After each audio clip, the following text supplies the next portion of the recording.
कि बिहार में इस वक्त सत्ता का टेम्परेचर जो है वो बहुत ज्यादा हाई चल रहा है। लोकगीतों की मधुर आवाज अब राजनीतिक गलियारों में गूंज रही है। जी हां, बीजेपी ने मिथिला की बेटी मैथिली ठाकुर को अपने साथ जोड़ लिया है और अब वह अलीनगर विधानसभा सीट से बीजेपी की उम्मीदवार बन चुकी हैं। क्या यह कदम बिहार की सियासत में नया अध्याय लिख देगा? रिपोर्ट देखिए।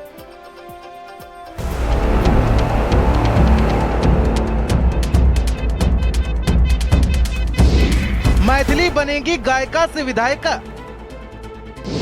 सुरों से शुरू सफर, अब सियासत तक। लोकगीतों से प्यार, अब बीजेपी की उम्मीदवार। अलीनगर से मैदान में मैथिली ठाकुर,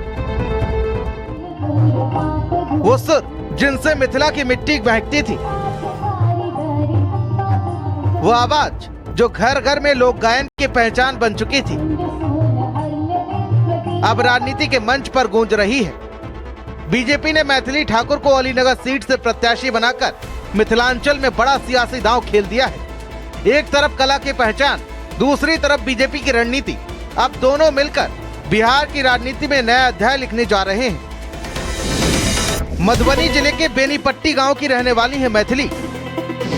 पिता रमेश ठाकुर एक संगीत शिक्षक हैं। बाल्यावस्था में ही शास्त्रीय संगीत की पढ़ाई की। राइजिंग स्टार टीवी शो ने उन्हें देश भर में पहचान दिलाई।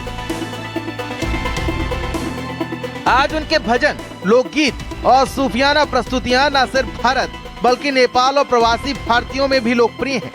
दरभंगा और अलीनगर का इलाका जहां भावनाएं धर्म, संस्कृति और लोक परंपराओं से बंधी हैं, वहीं बीजेपी ने इस भावनात्मक कार्ड को पूरी तरह साध लिया है। हालांकि टिकट का ऐलान आज ही किया गया है, लेकिन बीजेपी में उनकी ज्वाइनिंग कुछ दिन पहले ही हो गई थी। साथ बिहार के मुख्यमंत्री नीतीश कुमार जी से उनसे इंस्पायर होकर के आज मैं उनके सहयोग के लिए यहाँ पर खड़ी हूँ। पॉलिटिकल पार्टी ज्वाइन करने का मतलब नेता बनना ऐसा नहीं मानती हूँ। मैं समाज सेवा के लिए आई हूँ और उनकी विचारधारा को जन जन तक पहुँचाने के लिए आई हूँ। मैं मिथिला की बेटी हूँ और मेरा प्राण बसता है मिथिलांचल में।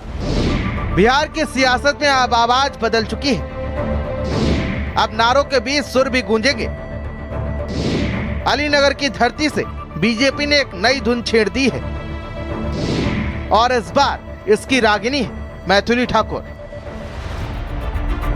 मैथिली ठाकुर ने जब से बीजेपी ज्वाइन की है, तब से ही वो बीजेपी के लिए जमकर प्रचार कर रही हैं। नेहा सिंह राठौड़ को तो आप जानते ही होंगे। काबा गर्ल का काबा गाना जो सरकार की आलोचनाएं अक्सर करती नजर आती हैं। ठीक उसी प्रकार मैथिली भी अब मिथिला का गुणगान करके उनको जवाब देती हुई नजर आई हैं। मोने मोने खिसिया बड़ा रे कठिन के बरतिया उतरूले लनी उतरूले लनी उठा। धन्यवाद धन्यवाद। राजनीतिक गलियारों में चर्चा है कि मैथिली ठाकुर की एंट्री से अलीनगर सीट पर मुकाबला बेहद दिलचस्प हो गया है। एक तरफ राजनीतिक अनुभव तो दूसरी तरफ जनभावना की लहर। मैथिली ठाकुर के लाखों फॉलोअर्स सोशल मीडिया से लेकर गांव-गांव तक अब उनके सियासत की पारी का स्वागत कर रहे हैं। बीजेपी ने संगीत को रणनीति बना दिया है और ये सुर अगर वोट में बदल जाए तो बिहार की सियासत की धुन पूरी तरह बदल सकती है। स्पेशल डेस्क, भारत समाचार।